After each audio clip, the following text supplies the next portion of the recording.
When you were getting on a plane, coming here to Stanford, did you ever think about the rules that make this plane safe, that stop this plane from smashing into other planes? How air aviation specialists from Ouagadougou to Hong Kong to New York can speak together? Well, there's a global rule for that. Have you ever thought about yourself, your name, your passport, your right to a nationality, your right to speak your voice, to hear it, to give your children an education, to make a decent living? There's a global rule for that.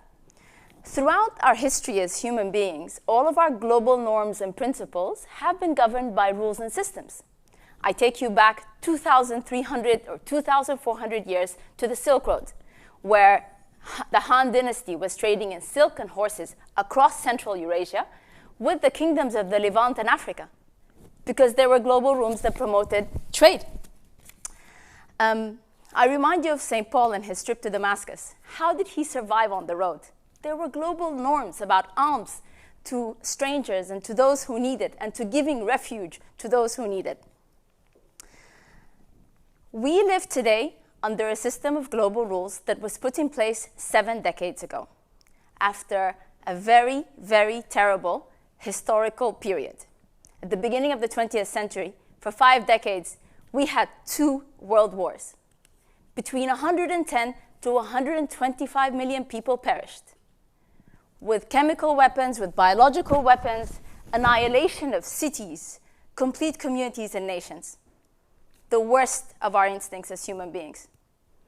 So world leaders came together on the 25th of April, 1945, not very far away from where we are now in San Francisco, and signed the Charter of the United Nations. And the number one thing in the Charter that we all need to remember as we walk away from this room is, it is designed to safeguard future generations from the scourge of war.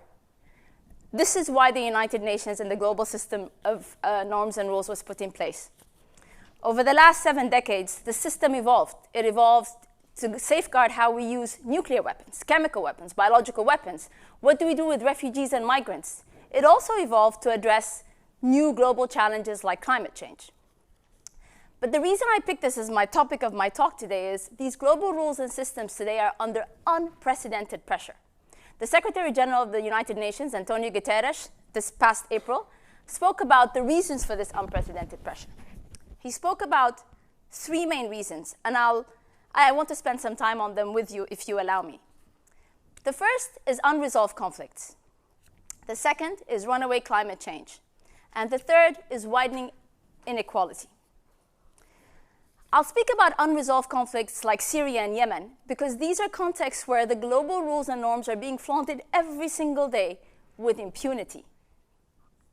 I speak about my own country, Sudan, where for 30 years, a repressive military regime has provided no political voice, no economic advancement and opportunity except for a corrupt few, unleashed scorched earth policies on its own people in Darfur and in South Sudan, again with impunity.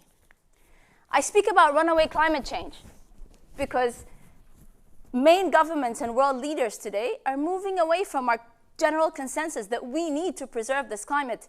We need to preserve and sustain this planet because it's not ours. We're handing this over to our future generations, to our children, to our children's children.